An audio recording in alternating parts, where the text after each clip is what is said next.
Hi, everybody. Welcome to this space for the new moon in Virgo energy. For whenever you find this, and probably through the next couple of weeks, I would say. That's the legacy of the energy that we're having infiltrate our lives right now. Um, I'm recording this just a day before the new moon. Um, It actually occurs in a matter of hours at this point because it's quite late where I am. And all I can say is I am probably, for the first time in my life as a Leo, desperately craving the intimacy of fall, um, the ability to feel more comfortable in the isolation that permeates everything at this time because of the separateness of who we are, of our perspective, of our experiences, of all of this spiritual work that we do tirelessly and find ourselves um, constantly um, at loggerheads with the energy and the lack of consciousness of the greater collective around us, which at times can cause great sadness and at other times um, great pain and sadness. And um, there's been a lot of that um, in the ether, and it's not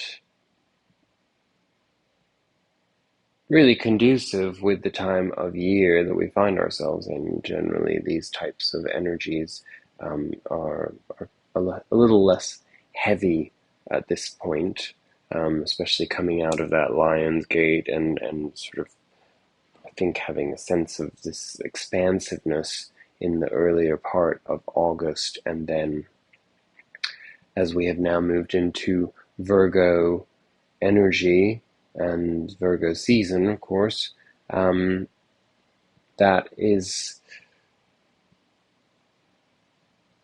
shifting our perspective. And I think what I'm going to do is I'm going to start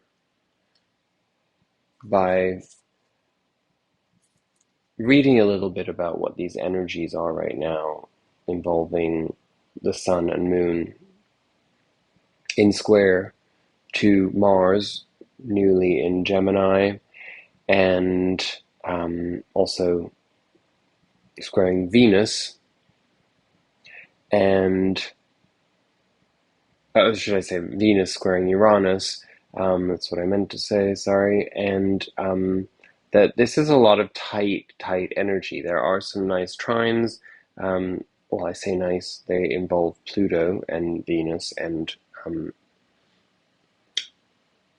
I believe Mercury. But those, and so it's not all turmoil and intensity, but uh, although that's questionable, as I say, involving Pluto, because that um, is an energy of transformation. Of course, transformation can be positive, but when you're having these squares, it's really hard to um, imagine how that will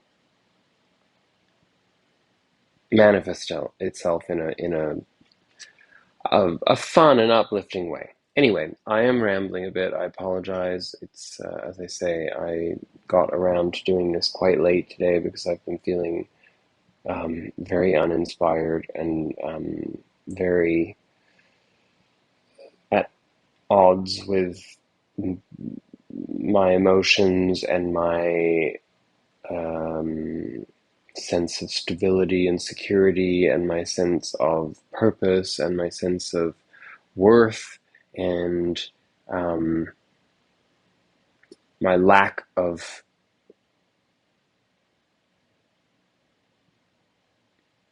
desire to designate value to much of what is in the outside world around me, and then finding myself having to shift into those things regardless, and knowing that I will have to after basically taking a week to have a serious Four of Swords period in my life where I just needed to step back from everything because I felt like I was going down a mental path that was not healthy or comfortable for me. It was becoming very overwhelming. And of course, the Black Moon and Lilith energy was very much a catalyst for that, as it probably has been in some shape or form for you or for some of you. Um, but anyway, back to what I was saying. I'm going to read from this little book that I have here about um, Mars, and also, I think if I can find it, I would like to read about what a square is, and I would also like to, I'm not sure if it has that in here. Hold on one second, because if I can find it, then I'll read it too. Um, the Virgo card, yes, it does. So anyway, make sure you have some tea or something, because this one could be um, lingering, because I'm only just warming up. So, okay, I'm going to read Virgo first. Why don't we honor this season with a little information about Virgo and its key words and key designations. If the natural world is a physical expression of the heavens, Virgo's purity is like an X-ray of divinity. This miraculous energy lives with reverence and integrity as an embodiment of spirit. Its ultimate goal is to be of service to self, spirit, and others. Virgo is practical and modest, yet poetic and profound. Its ruling planet, Mercury, floats freely between the earth and the heavens, a messenger between worlds. And so beautifully, Virgo embodies this same energy through regularity and ritual. It is organized and can be perfectionist, introverted, and quietly observant. Its people are connected to the body and particular about food and environment.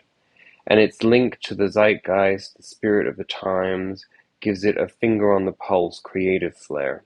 The Virgo shadow can be obsessive and solitary, with impossibly high standards.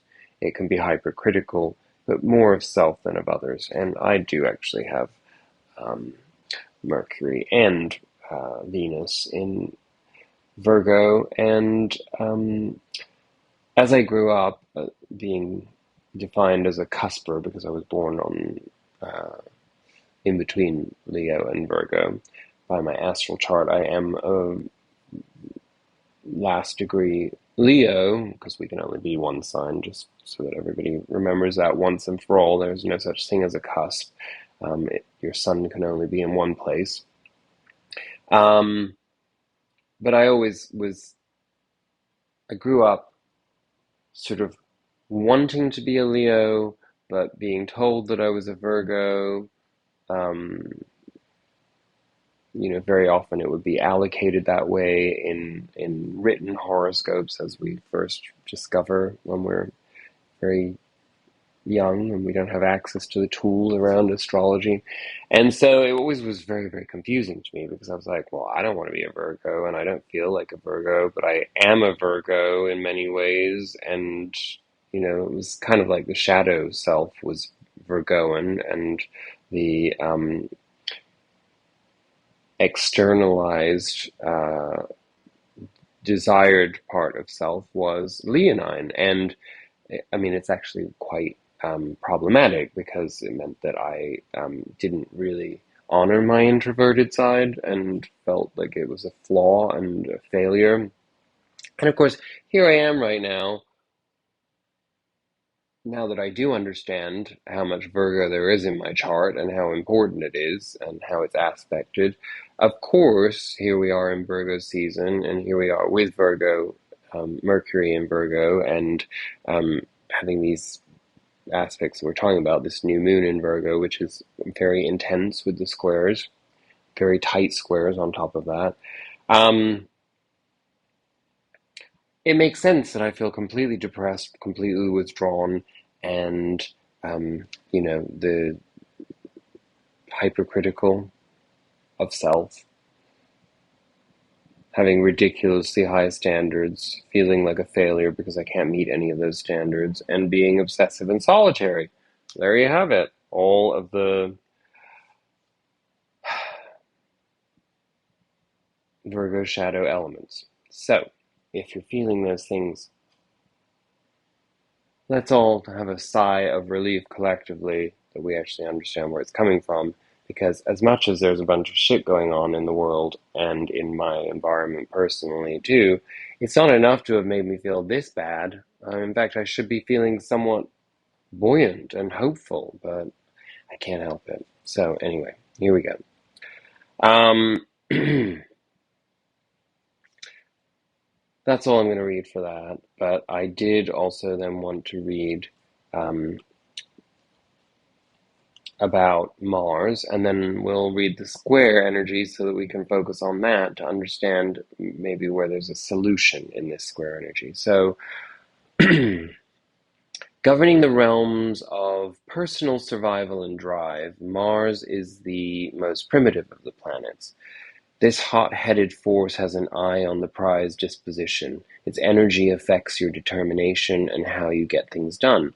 It's also linked to war, battle, and how you soldier through life towards your goals.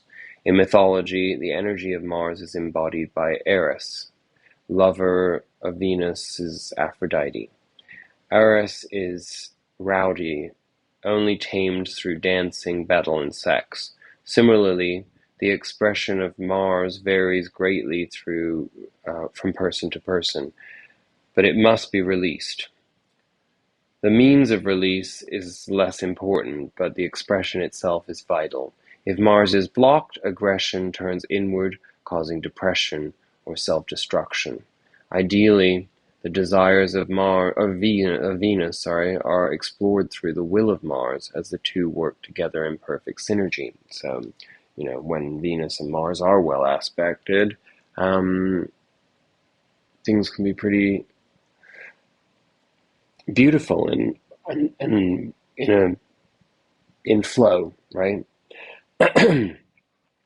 So now think about Mars right now being in Gemini, and think about the energy of Gemini and what Gemini represents. And if you're not exploring, if you're not in that light, curious, open, less anchored state, then you're going to find yourself in a lot of resistance in this energy. And as we just discovered, resistance to Mars energy is ultimately a catalyst for depression and I would say even morbidity and moroseness and all kinds of things that are the opposite of vitality, right? So let's just focus on what the square is so that we can understand where we have this square um, with the sun, Mars squaring the sun, and the moon, and Venus squaring Uranus. A square occurs when two planets sit 90 degrees away from one another. This is the most challenging dynamic to work through because it implies both an internal and external struggle. Interesting, because I'd never really thought about that, but that makes sense. These are not only energetic blocks, but obstacles experienced in the world. It's vital to identify and support the squares in a chart because if abandoned, this aspect can become a dooming, self-fulfilling prophecy. Internally, squares create feelings of confusion, conflict, or even paralysis in their energetic realms, and these blocks are magnified by outside events, which seemingly conspire to reinforce the challenge. Understandably, you might feel destined to fail in the face of a square, but you must persevere with courage. The journey through the sludge becomes your greatest teacher and leads to an even greater reward. Excuse me. And while squares, I'm so sorry, but the font is so flowy in this that my eyes are just like, what? Um, where was I? And while squares require lifelong nurturing, in working with their energy, you discover your biggest opportunities for growth, achievement, and alchemy. So we're talking about challenging energy and the idea of climbing mountains, but at the same time, um, feeling it in a way that could potentially be internalized negatively. You're being called to deepen your strength and perseverance through a challenge you face. Remain present through painful moments, asking, what are you here to show me? No shortcuts, no easy way outs, no falling back into old familiar habits. You're being summoned to rise up. This challenge wouldn't be here if you weren't strong enough to face it. This perspective doesn't deny the discomfort you endure. It only asks you to look beyond it and consider how it can teach you. How can it change you? Practice seeing beyond the physical reality of all things. There is always some kind of nectar buried beneath the sludge. Use this realization to expand your trust in life, especially if you find yourself in trying times. Now,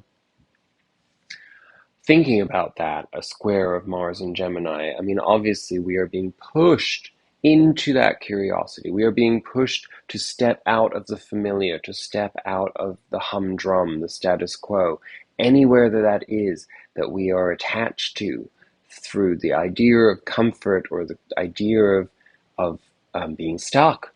And very often we're comfortable in our cozy prisons, right? And this is a wake-up call.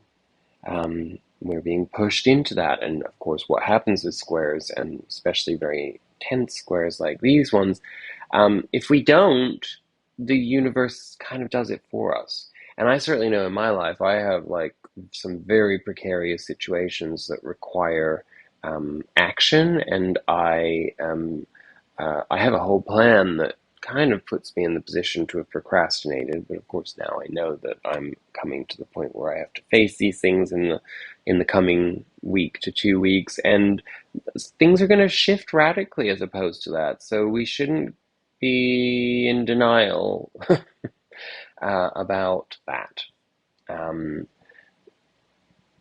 and again, lean into it, and it could be really positive what that changes. It doesn't have to be the idea of something ending. I mean, for me, things have to end in order to get better. That's just the way that life is. And clearly I'm in some kind of like pinball machine right now in my life, and have been throughout this year.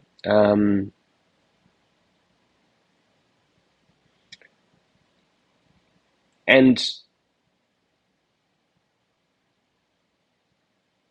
then the moon, sorry, I got lost. So we're thinking about the sun and the moon as opposites and also very complementary in so many ways, male, female energy in many ways too.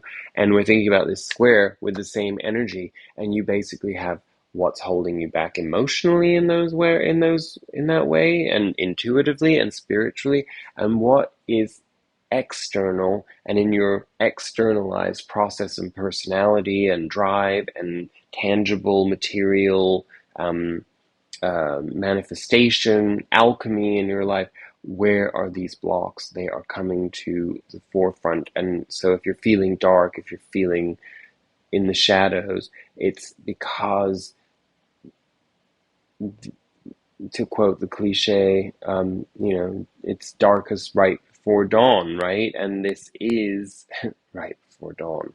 So, um, I really did because I have some new decks, some nice new decks, that I got because it was my solar return this week. And so I've used these, including new tarot decks, so I'm like really kind of excited about all of this. However, because I do always think it's a great anchoring message for our spreads, I am going to start with our Spirit Animal Oracle card.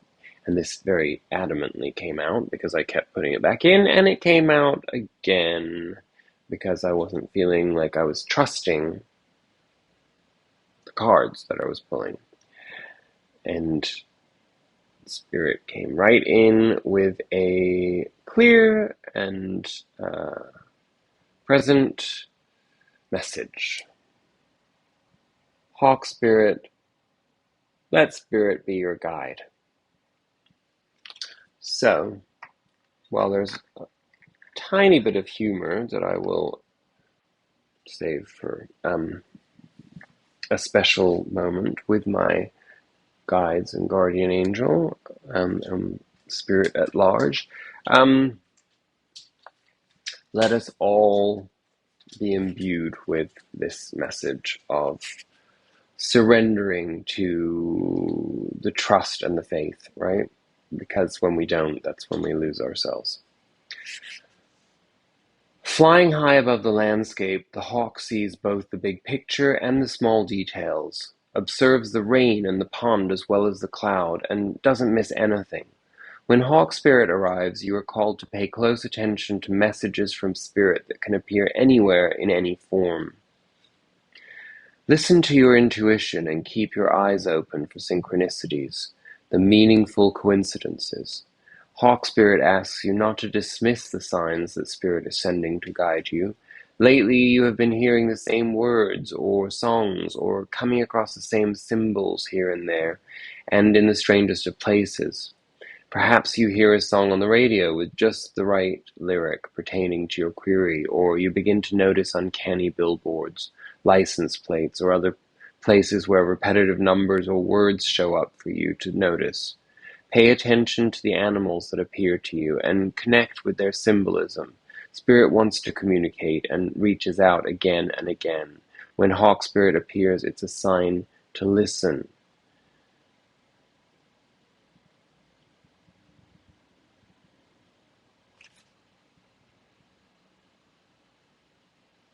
And I think that's self-explanatory, and it really would be pointless for me to try to expand on that.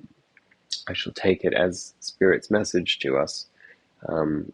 Just surrender and be guided in this new moon square cluster, you know what. We got to find the beauty in it. We have to. Because again, it's in the external world too, and that is a major cluster F, right? It's really out of control at this point. The world. The world. Not the world. Society. Um, well, this one's pretty. Well, you know what? I'm gonna read this Sufi wisdom card because it's short and to the point, and I know that there's a lot of throat chakra liberation on the horizon for many of us, and if you've been struggling with, you may have found yourself coughing a little or having a little tickle in your throat or something blocking. That's been very much part of the energy. I mean, again, that's why I took a respite from my life, because I was repressing so much that I just, it all got stuck in my solar plexus, and then I felt um, anxious.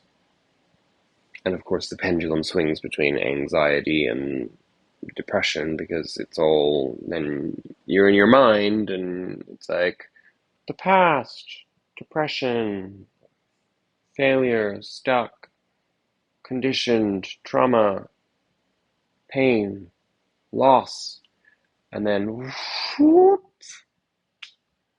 the future, anxiety, I'm going to lose everything. I am not good enough. Whatever. So, our message from the Sufis: speak out. Excuse me. Communicate and solve the conflicts.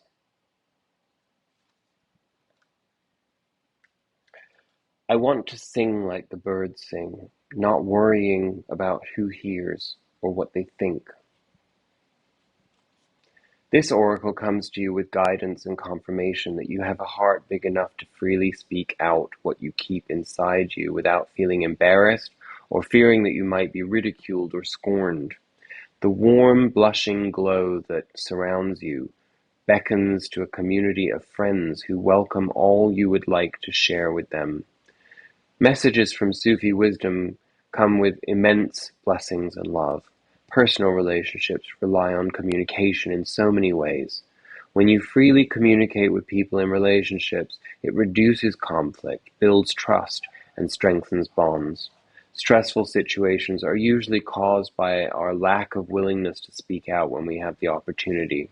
You may be fearful or concerned that people will have a negative reaction to you sharing ideas or insights. You may worry that others may ridicule or disapprove of you speaking freely. Dear one, you are saturated with a divine presence that is so rich that it wants to pour out of you in words that are freely spoken. By speaking out, you can solve many problems that are caused by a lack of confidence. By helping people know your ideas, you will be able to discover what other people want and need and adapt your ideas to match their needs or to match their needs. Be open to receive love from a Sufi sage like Rumi. Mantra: I am committing myself to be brave enough to speak out my thoughts and feelings honestly with others. And of course, to remember that in repeating that mantra, I will read it once again, but with the awareness that I'm about to put out, that that is with love. Even when we feel angry or when we're deceived or when there's a problem, we can still commit to finding a way to communicate with love. We have to. Self-love at the very least, right? And then that transforms. I am committing myself to be brave enough to speak out my thoughts and feelings honestly with others.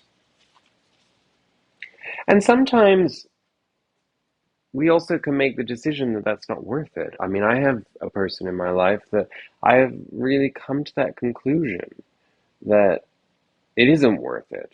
It isn't worth the explanations, the justification for my responses, my feelings. You know, it's very tiresome to deal with that. And at the same time, I have other relationships in my life that are flourishing in, you know, rebounding from not very pleasant periods, impasses of, you know, where the focus was all on how selfish and disconnected and disrespectful their behavior felt.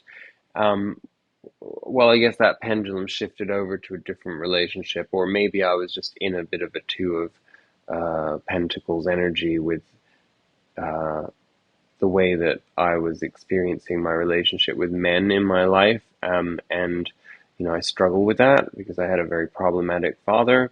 And so the way that I perceive men as friends, you know, nothing more, is something that I have to spend time really sitting with. So I can be very indecisive about taking action in relationships with men that are toxic, you know? Um, and I'm also terrified of relationships with men. So in many ways too, I'm not, I mean, terrorized is terrified, not where I'm cowering in a corner, but I just withdraw and I don't really look for them. Um, which is really fucked up when you consider, um, well, just when you consider who I am, I suppose. Um, anyway, I'm only saying that because we have to choose where we are going to focus freeing our throat chakra. We have to choose to use that energy wisely for things that serve not only the higher self, but also our expansion in life. Um, in other words, if somebody's holding us back, then by all means, speaking out. If you think that you can change something about that relationship, may be necessary. If you're doing it from an ego space where it's just that you want to basically tell them what they've done to you and how they've made you feel, that's not worth it. Um, see what I mean? I mean, you know that, but I just wanted to emphasize that after reading that Sufi message from Rumi.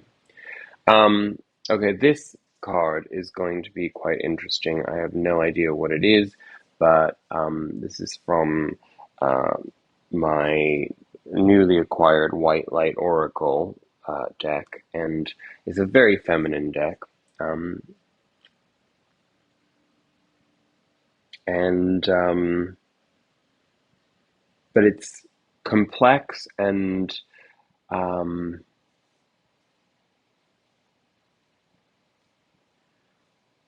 and rich.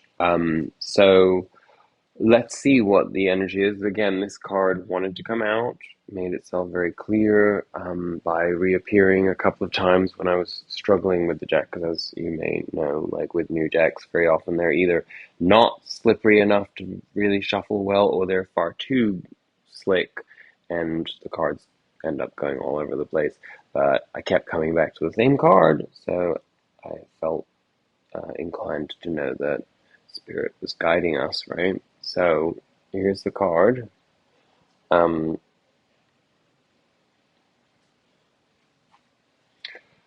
Dakini of Infinite Light.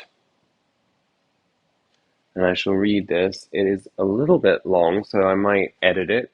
Or, in other words, just pick and choose what I read, but let's see. And it's also very small, so. Ooh.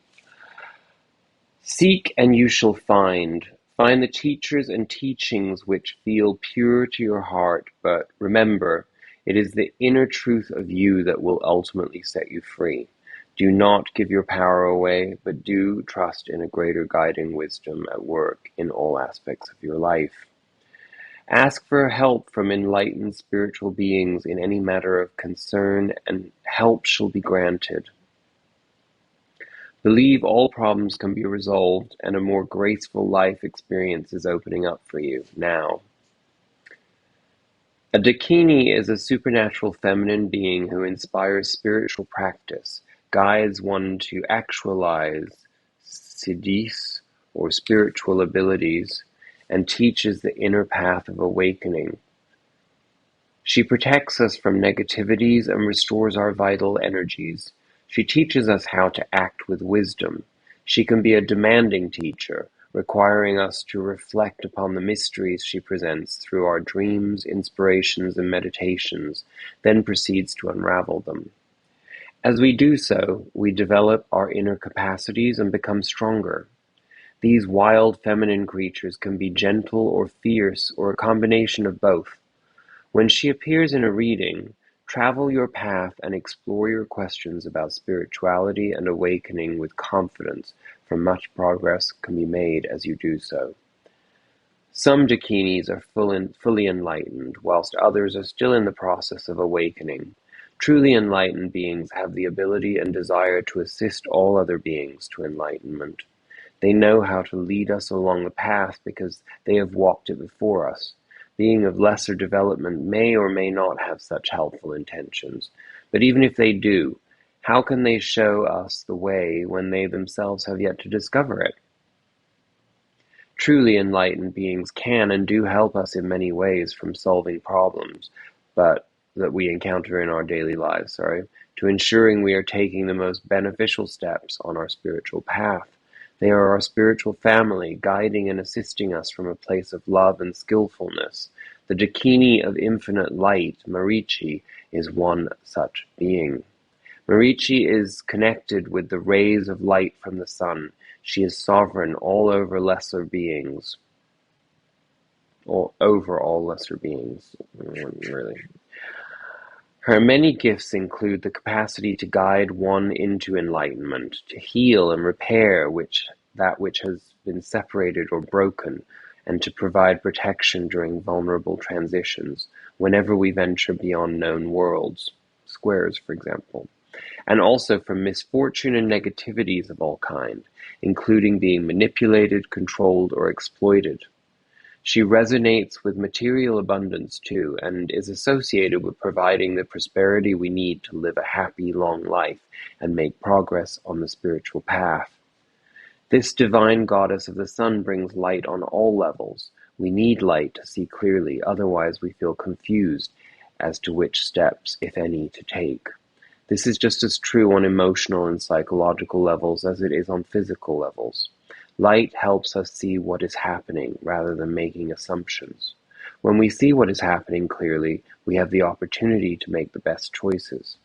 The oracle of Dakini of infinite light augurs an increase of light in your life. This can include a lightening up after a difficult time, an increase of clarity from a helpful, healing, and higher perspective, or a clear, positive path opening up through a troublesome time. Her appearance signifies sacred victory. Call upon her and do not give up. There is a healing process here, but I don't think we'll read that. That seems... I mean, I guess we could try it, right? Together? Should we do that? I guess. We'll just do it live now with each other, and I'll probably look like a crazy person because I think it requires saying some weird things. But anyway, let's see. Begin your practice by consciously connecting with your breath. Take a deep breath in.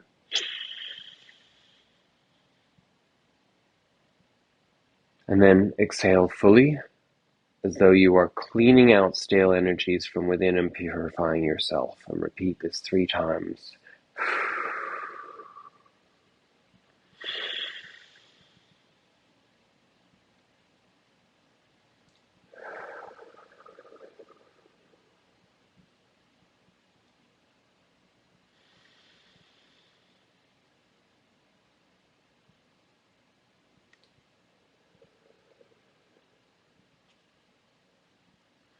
Place your hand on your heart and slowly say, Moom, Moom, Moom. I'm like, I don't know if I'm supposed to say it like a cow, but it's M, 5 O's and an M. Moom. As you do so, sense a beautiful light. Well, at least it's making me laugh, so it must be. Like a radiant spiritual sun glowing in your heart. I do feel that. As you continue to make the sound, light fills you and the space around you. It then reaches out into all dimensions, delivering light to all beings in need. Relax into sound and light. Repeat this step 3 times. Okay, you ready? Moon.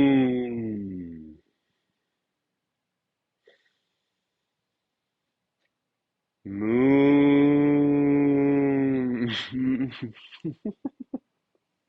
I know, my cat's looking at me like I'm crazy. It's fine. Sorry, Enzo. Moon.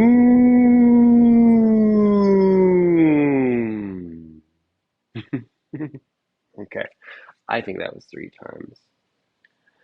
Next, say the following mantra out loud as many times as you wish. It is recommended that it be at least 7 times, oh Lord.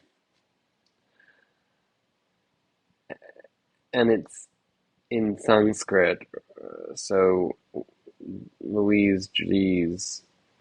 Om Maritse Moom Swaha.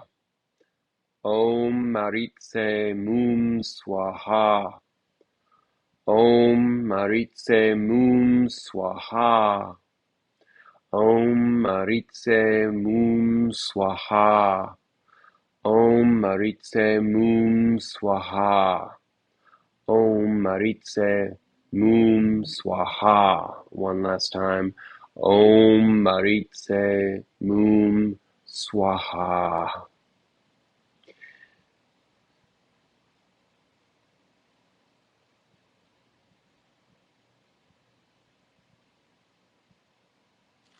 That was a healing process. Why not do these things together, right? I mean, at this point, we're spending this time together. What more can we expect from it? Okay, we did pull one card from the astrology deck for us to explore, which is really a way for us to focus on the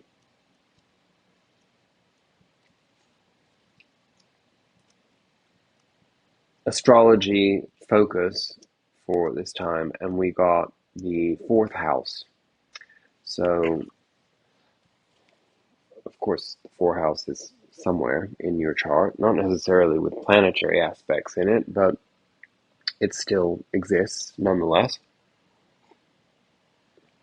So let's explore what the fourth house represents. Like the roots of the tree of your life, this house sits at the base of the chart. It reveals your basic sense of security and the influence of your childhood home. It's your experience of parents, especially the primary caregiver or whoever you learned from mother energy. And of course, with this being a new moon, mother energy is very, very important, and you may have felt a very strong longing for that connection to mother. And whether that be your biological or adoptive, legal guardian mother, lapsus Freudian slip there, or Mother Earth. But they are one of the same, really. The beauty of the attachment to the maternal is that it is the energy that drives all life, right? So I certainly feel that, a longing to be with my mother. Did you grow up in a safe, nurturing space, or did your home feel unstable and love feel conditional? If looked at from the perspective of a lifespan, it's the vulnerable child craving comfort, support, and consistency. Were those needs met? It's the budding human taking shape and nesting within a home or family, echoing, for better or worse, where you feel most comfortable and at home as an adult. Ruled by Mother Moon and the natural home of domestic Cancer, this space reveals where you seek private peace and comfort. It's the cultural and family roots that color the backdrop of your upbringing. It's your formative, ingrained place in the world and the root of your identity. Its energy reveals the home life you have or hope to build.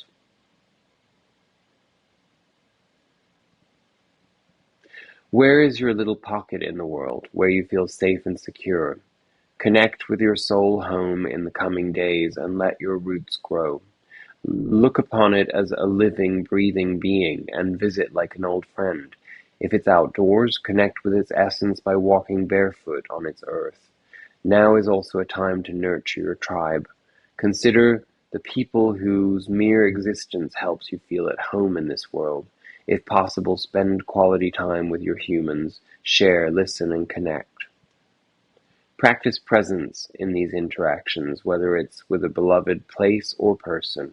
Allow these connections to become a part of you and cultivate a sense of home within.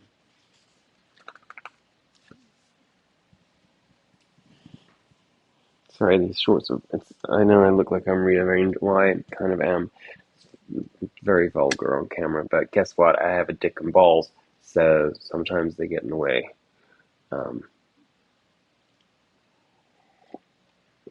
and I can't help having to take care of that. Um,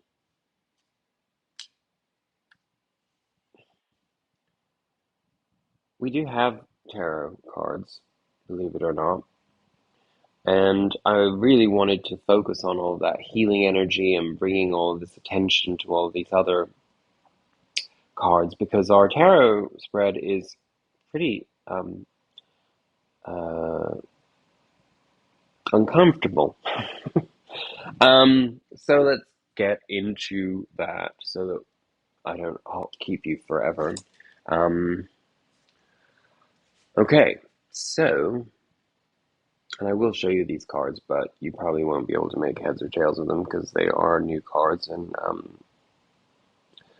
um, the Surrealist deck, you really have to spend time studying to make any sense. And I have like found all these symbolic values in there that I'd never really thought about before, but I don't want to waste too much time focusing on that here, especially because I am in my dimly lit space. As you know, I can't stand bright light, so we have to suffer by candlelight and see the cards dimly. Um, and then the other deck that I used is what is it called? Tarot of Mystical Moments, another very feminine deck, but um, beautiful. Not, not that I'm implying that feminine isn't beautiful, it's just I'm meaning that, well, I suppose that's just the Mars energy in its full effect, right? Me being in conflict with understanding the beauty of the feminine as being as driven as the more aggressive, pronounced Mars energy is within me right now. As I said last time, I think that we did a reading, my Mars is in Gemini in my birth chart. So we've got this for 7 months, so I have no idea what that means because normally Mars does not make such long transits in one single sign. So I'm sure there must be something pretty transformative there for me. We shall see. You shall see if you stick to watching me. Um, our first card to depict the base of this reading, so the deeper past, really, but let's stay outside of time to some degree, and look at it more as like the base energies of this time, right? So we have the Two of Pentacles, and the Two of Pentacles is, like all the twos, a card of choice and exchange and balance. And of course, traditionally in the Rider-Waite, it's shown as juggling. And because it was clarified for us by the Nine of Swords, the ultimate worry and self-created despair card, um, I would say that you probably can relate to this. No matter where you are in your authenticity right now, in other words, we put blinders on ourselves to avoid confronting the deeper essence of how we feel about life or our place in life or on our spiritual journey versus how much we've integrated our spirituality into our material life, etc., etc. You know what I'm saying. It's all angst ridden for people like us because it's really a difficult journey and it's a constant struggle. And that is at the root of this energy with this new moon in Virgo. We may have also kind of found that we've been in dreamy Leo, trying to, when I say dreamy Leo, I mean basically in that fierce self-determination to do what we want. And of course, Virgo comes along and kind of reminds us that we're going to do some work. We have to have some systems. We can't just roam free all the time. we get to do that at times, but there's other times where we have to be focused and determined in a more meticulous, um, methodical way, right? So the Two of Pentacles, anchored down by the Nine of Swords, is not fun because it is being in two places and having the acute awareness of those two places, um, and probably feeling that we need to drop one of those pentacles. We can't be in a perpetual, infinite loop of juggling and shifting from one, well, the pendulum swinging too, it's just like, the pendulum does swing in life for the purpose of learning, but when we go from those extremes, they usually come in the period of an entire cycle, right? So it's not violent or noticeable in the same way because it's like maybe some growing pains, but it's growth nonetheless. The Two of Pentacles is like kind of like being in a rapid cycling, um, uh, ebb and flow, and shifting back and forth between extremes, and kind of being exhausted as the center of gravity of that shift, because that's what you, in your vessel, represent. You are the center, and the energy is what's swinging back and forth between these perhaps two truths, two perspectives, two choices, two lifestyles, two belief systems. It could be so many different things, of course. And it's caused a lot of strife and angst and anguish and anxiety and worry and concern and overthinking. Perhaps so much so that we have removed ourselves from our capacity to be in our spiritual flow because we have gotten stuck in our minds. And very often, one of the tricks that I'm sure you can probably attest to as well is that how we start approaching our spirituality starts becoming very much in the mind too. And we get confused. It's like the devil energy comes in, right? Because you start feeling like it's not fun, it's not light, it's not anchored in, it's not flowing. It's almost becomes punitive, like religion, right? Um, Something to ponder, right? Um,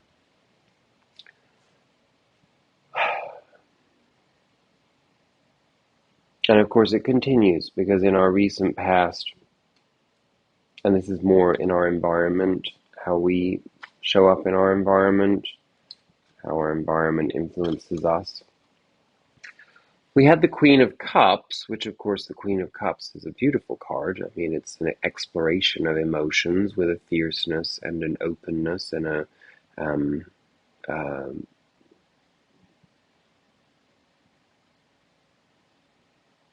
high vibrational um,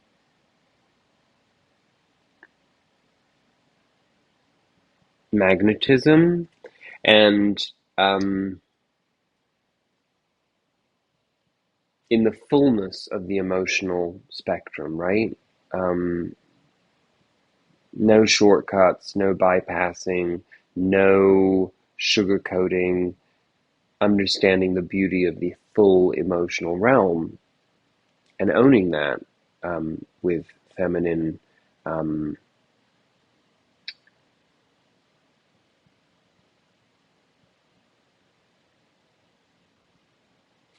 well, with the maternal, the inner maternal,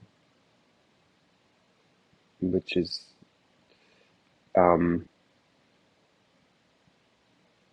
probably comes much more naturally to you if you are biologically female. I'm just thinking right now because I'm thinking like how I've never really seen the mother inside of me. That's very much an external thing. When I think about self-parenting, um, because all of my trauma is like easily associated with the male, masculine. Um, anyway, I'm oversharing, but maybe that provokes a question or a thought for you that you can also ponder. But it was clarified by the Two of Swords and the Seven of Swords. So there's an implication here of that emotional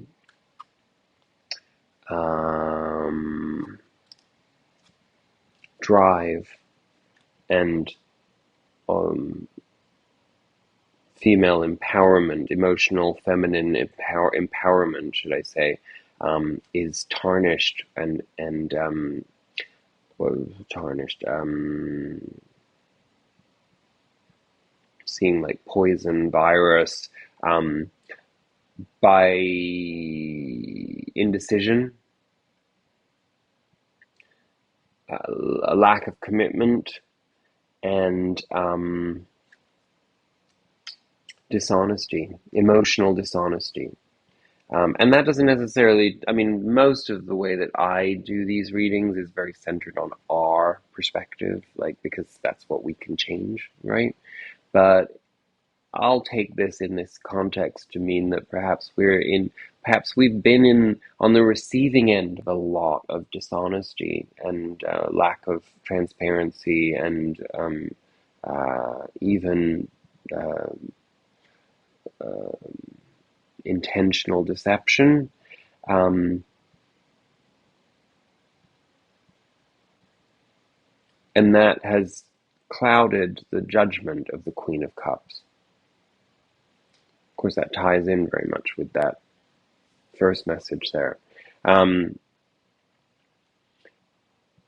I'm literally just flowing through this as a journey around this new moon in Virgo and what it introduces for us to work through, right? Because this is a story of what has, the first row is really what has led us to the the need of resolution and release and renewal and freshness that of perspective that comes in with a new moon cycle, right? So we got the Eight of Swords that came out on its side. So basically, pre the process of the new moon energy, and probably the reason for all those squares, um,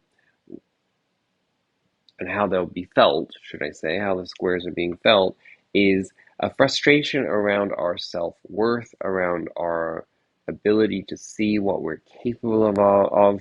We see ourselves as um, less than, as being getting a strong sense of past our prime, past our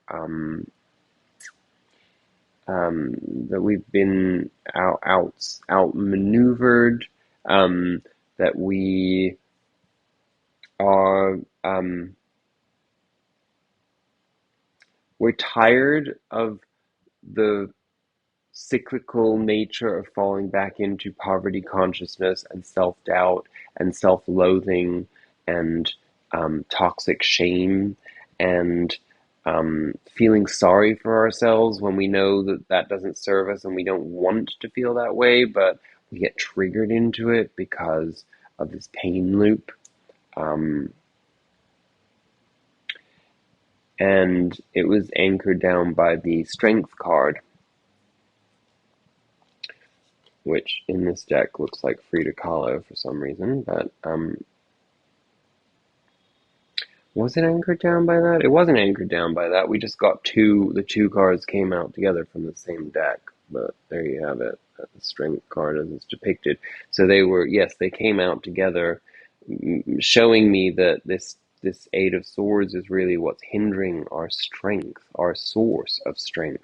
We're not accessing it because we don't believe in ourselves. So what is the message? Let spirit be your guide, right? Um, Focus on that dakini of the infinite light energy and what that empowerment message was, right? We have to work through this. We have to. We have a listen, I get it. I have felt like giving up. Not consciously, but there's just been these moments where I've just felt my energy has just been so low and I've been so exasperated and so just tired of feeling alone and like an outsider and like I can't, I have no expression for my um, inner child. And that's not, I mean, that sounds very like Piscean victim narrative. I am acutely aware of where I prevent that from happening for myself, just in the sense that really, like, the solution to that would be creativity. And I literally have been procrastinating all week long on the very clear message that I need to write and I need to create right now. And that is what I have not been doing. Um, because for some strange reason I'm terrified of it because of the Eight of Swords within me, that maybe I'm just not good at anything. Maybe I'm just an arrogant prick who spent my entire life like in this ego struggle of trying to convince myself that I'm good at anything, and maybe I'm just not, even down to, making these like videos for us to like, connect in this way. It's like, there's no rhyme or reason to it. I go with the flow. I let spirit be the guide most of the time. Sometimes I show like a rawness of myself that I suppose is therapeutic for me and maybe even for some of you when you view it. Sometimes maybe it's just the familiarity of a conversation, sort of a conversation, right? With someone, if you just want to hear somebody else talking about these inner processes and about emotional struggles and I mean, I try to keep it relatively light because, you know,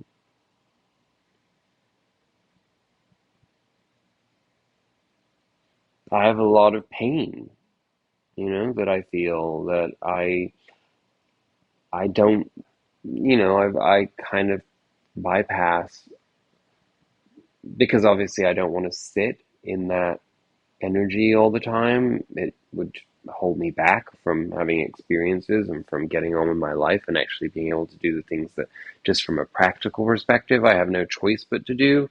But yeah, I mean, sometimes I wonder if I'll ever not be depressed again in my life because I don't know, other than surrendering to spirit and to um, finding a higher purpose. And of course, I mean, I know, I mean, I watch, I've listened to Ram Dass, I have read and experienced and practiced all kinds of um, Buddhist leaning um, practices of detachment. But emotionally, sometimes I just don't know where it's coming from, or it's just an amalgam and a mass of stuff, and it just sits inside of me, and it's pain, and it's sadness, and it's grief, and it's um, very Eight of Swords.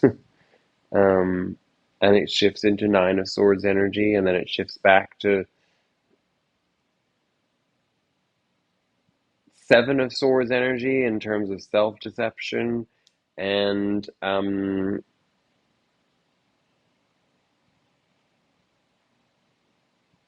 maybe that's what it's all about. I mean, that's what this energy is all about, breaking that cycle, at least enough to break through into um, enough of a flow of Mars and Gemini energy to um, and Venus Venus, Uranian energy to break the heart open, right? Um,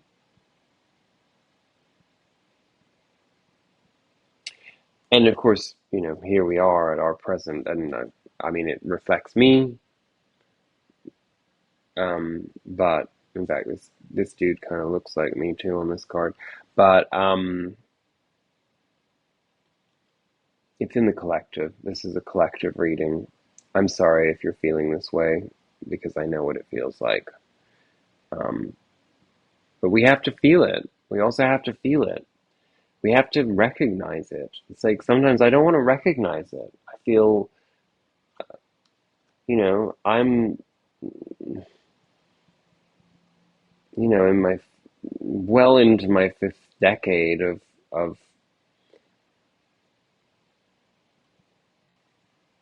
navigating separateness, grief, alienation, and an inability to move beyond some form of toxic shame, or I don't know, some conditioning of self-loathing.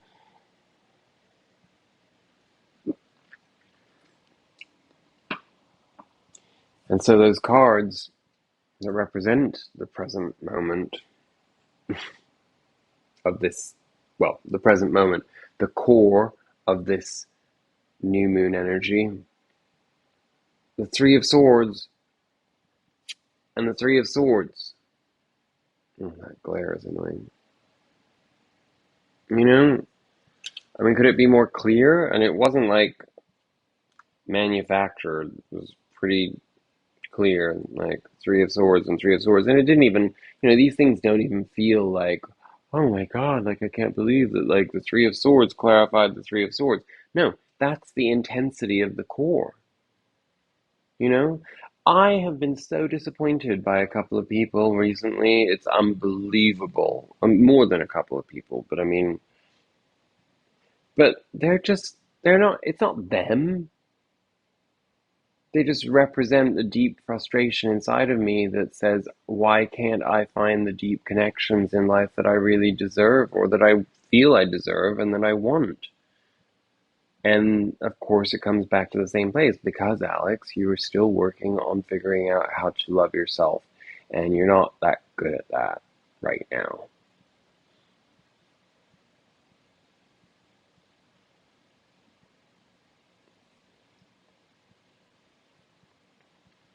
But as we move through the acceptance of that and we analyze it and we process it, we have to face it, we have to embrace it. We have to embrace our vulnerability at the end of the day, right? That's what it comes down to. And Mars energy, when it's funky, and we did have Mars in Taurus before this, and it was even more funky because I was like, like stubborn and grounded in like what we wanted to be attached to in our male driven energy. Um,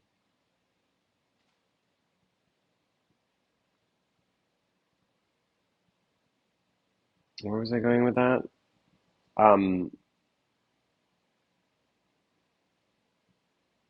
Mars doesn't allow us to tap into our inner feminine energy. It diverts us from our vulnerability. It makes us um, really, actually, it's fear of vulnerability that causes the Mars energy to grow so um, intense and directive in our lives. But the truth of the matter is, we cannot survive without making ourselves vulnerable in this new era. If we are going to survive as a species, we're going to have to make ourselves vulnerable, emotionally vulnerable to one another, to allow ourselves to connect, to move beyond thinking that connection through frivolity, like seeing sex as fucking, for example, and people getting monkeypox or whatever else, because everything is superficial and narcissistic and driven by um, aggression. I mean, let's be honest.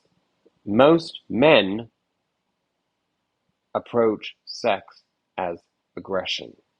Most women are conditioned to think that it is okay for men to approach sex as aggression.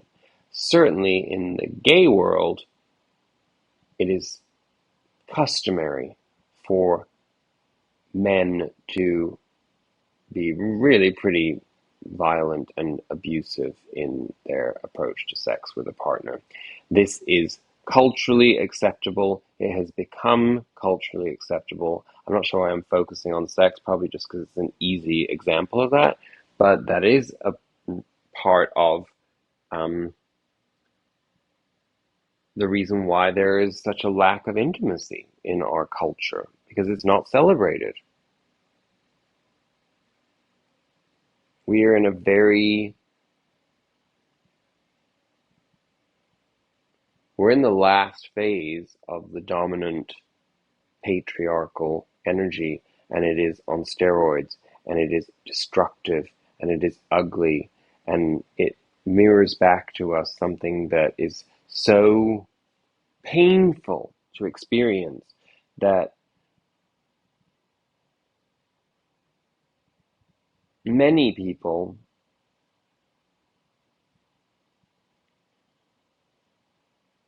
become addicted to it, and they don't it's like it becomes calcified or like calloused in some way, where it just kind of it that you can't they don't even see breaking through it to the divine feminine. And that's where we're at, folks, unfortunately. And if we don't work through that Three of Swords energy and break it down and make it vulnerable and allow the hurt to show and allow for other people's pain as well, we're never gonna get through this on a personal level or on a collective level. And that is the unfortunate truth. Um, but as we speak on this current cycle, because the reality is we're infinite. If we fuck it up, we fuck it up. We'll start over. But we do have some positive energy on the horizon where we break through this new moon in Virgo energy and we move beyond those squares, which will happen. I mean, obviously, those planets aren't going to stay in square forever, thank goodness. We're talking about in the next week to 2 weeks where we get to this energy, probably, thereabouts. We have the Ace of Wands. So inspiration comes through. This is the breaking through the barrier into a real sense of freshness and newness in who we are and how we experience our environment. And probably that Three of Swords being resolved, there's going to be the illusion of some kind of a tower. But if there is something that gets broken down, remember that it is divinely intended. Nothing that's ours will pass us by, right? If it's not meant to be, then let it go, right? And it was anchored down by the Three of Wands. So Ace of Wands anchored down by the Three of Wands means that we can expect to see that inspiration and that flow really start to open up our experiences of life, revitalizing our life force, to be re-empowered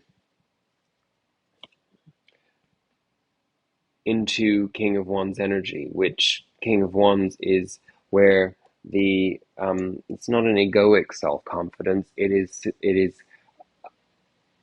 coming from a place of knowledge that harmony is within, and wherever there's um, any form of disharmony outside of us, that we have the power to bring a different energy into that, to change it. And that is where we find ourselves with an Ace of Wands and a King of Wands there, really forging some form of practice in our lives, probably something along the lines of creative energy. But if you're not an artist, think of what creativity is to you. But that becoming the driving force. So the writer finally finds his pen once again. The musician finds the notes once again. The speaker loosens that throat chakra to be able to allow the ideas to come forth and create and build in the world, right? And but it was clarified by the Seven of Wands, meaning that I do like the depiction on this card of the Seven of Wands. It's sort of the idea of breaking through perhaps illusions, um, but it's really breaking through to a place of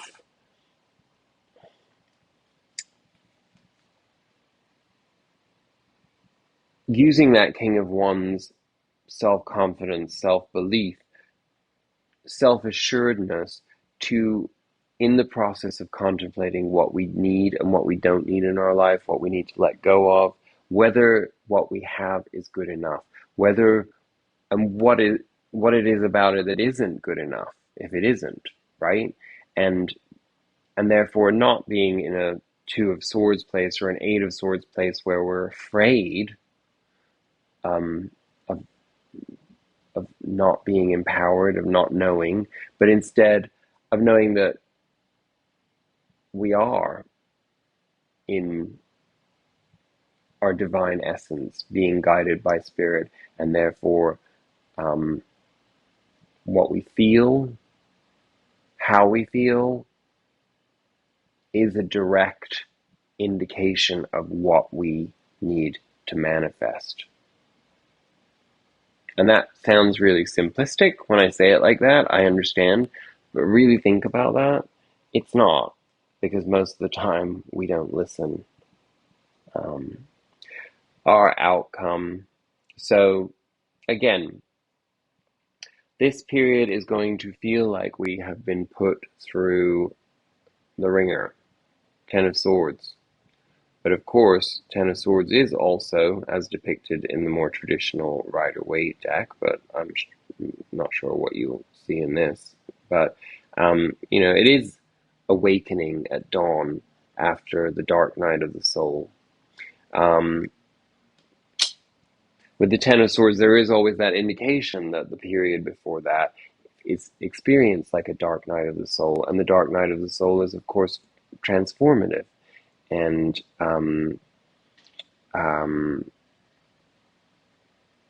what it seems to transform from the cards that it's associated with, we had the Nine of Pentacles, which actually was the dominant card of the outcome.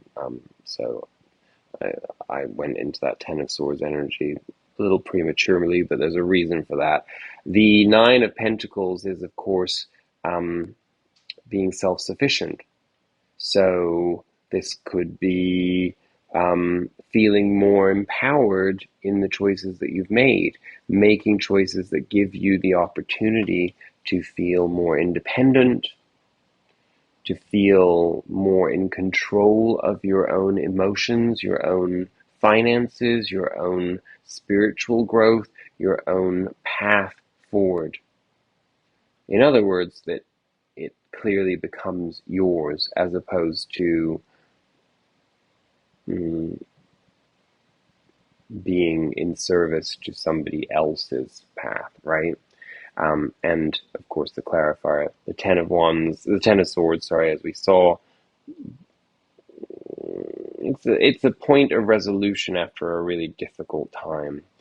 But we have the Wheel of Fortune. And so that Wheel of Fortune turns the Wheel of Fate to a new path. Like when you come to that Ten of Swords, that's the end of that thinking cycle, essentially, in this case. And because we had the Nine of Swords, we had the Eight of Swords, we had the Two of Swords, we had the Seven of Swords, the Three of Swords. Um, in fact, everything on here is practically swords or wands, the dominant energy. I mean, we do have all suits, but those are the predominant energies. Seems almost like a battle between the swords and the wands. So that's like thoughts versus ideas. In other words, rigid thinking, learned behavior versus inspiration and creation. So there's a lot of thoughts and beliefs that we're being asked to let go of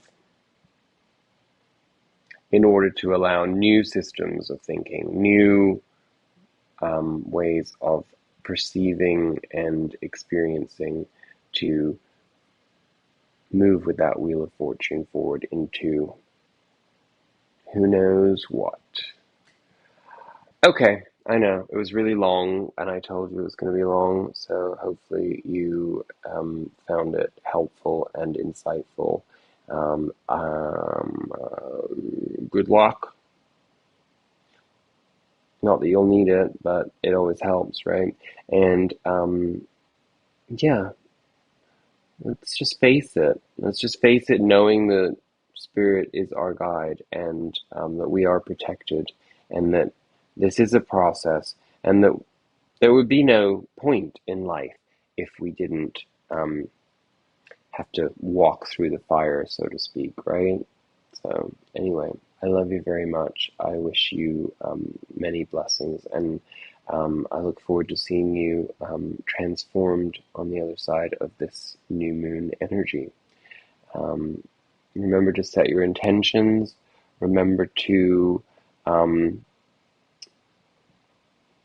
be open and to receive. Be open to receive and be able to receive, right? Uh, anyway, that's it. Peace out. Namaste. Much love.